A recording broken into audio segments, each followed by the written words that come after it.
Hi everyone, Sandra from So Confident in Dundee here, and I've just got a little video for you today on how to prepare for our backpack class and answer some of the questions that come up quite frequently from people when they're getting ready to do all their prep for the class. So let's get to it, will we? Okay, so let's talk a little bit about the fabrics needed for your bag. On the front of your pattern, you'll see there's a kind of little diagram of what all the different bits are. But as a kind of general rule, for the kind of exterior parts of the bag, and especially the base, you're going to want something quite substantial, like a canvas or kind of upholstery weight type of fabric. And then for the kind of lining, like a kind of quilting cotton is a perfect kind of weight. And the straps especially, you don't want anything too thick for your straps. At one point there is layers and layers for the needle of your machine to get through, so it can really struggle if you use something like a denim or whatever for your straps. But it's all kind of listed in your pattern. Once you have picked all your fabrics, you'll be ready to get cutting. I just want to say at this point, you'll need your zip as well, so get your zip and we will provide you with all your hardware. So your strap sliders we will have, your rectangle rings we will have, and your D-rings. So yeah, that is all the bits you're going to need, and your interfacing. So we'll get onto that in a second. Okay, your interfacing. Now this pattern is an American pattern, and it will tell you to buy fusible woven interfacing at 20 inches wide and medium weight fusible interfacing at 44 inches wide. There's absolutely no need to buy different kinds for this. I've made a few of these backpacks now, and just get yourself a medium weight iron-on interfacing for the whole bag. It doesn't matter if they're different kinds or not. Just get the one kind.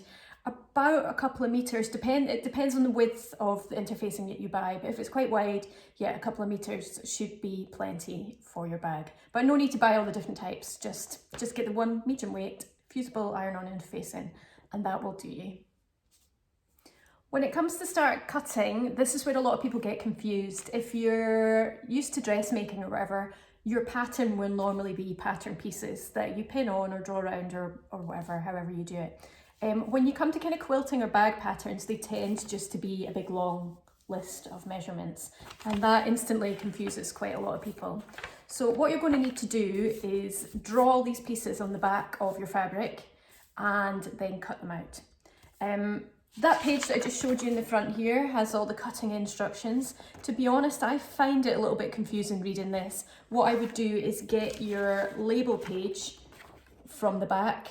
I think it's at the back of the pattern, and that is going to tell you what you need for each section. So for example, center panel, back panel, and it tells you what you're going to need to cut from the exterior fabric and from your interfacing, or from your lining fabric, for example, the strap holders, lining fabric and interfacing. And if you get confused by the names, then remember your pattern has this kind of little map here of the bag and all the different pieces. So we will start to draw our pieces out on the back of our fabric and go from there. There's a couple of ways you can go from here. So when you come to draw out your pattern pieces, you can draw them directly onto the back of the fabric, so onto the wrong side of your fabric here.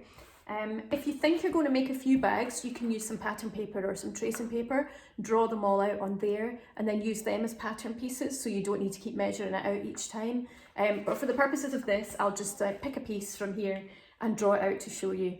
So for example, let's take the lower closure here. So it's telling me I want to cut 7 inches tall by 4 inches wide on my lining fabric. So use however you want. I've got my quilting ruler and pen. If you've got your set square or a meter stick or however you do it, that's fine. So we are going to go 7 inches tall by 4 wide.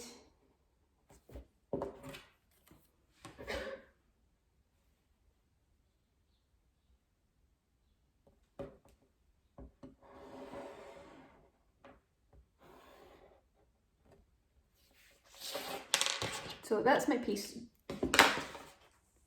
drawn onto the fabric there, can't really see it. And what I would do at this point, so it's telling me the lower closure, 7 inches tall by 4 inches wide. I need 1 in my lining fabric and 1 in my interfacing.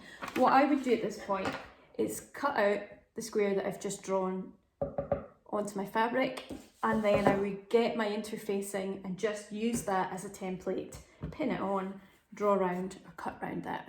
And then that way you're not having to measure things over and over again. Okay, we're ready to attach our interfacing to our fabric now.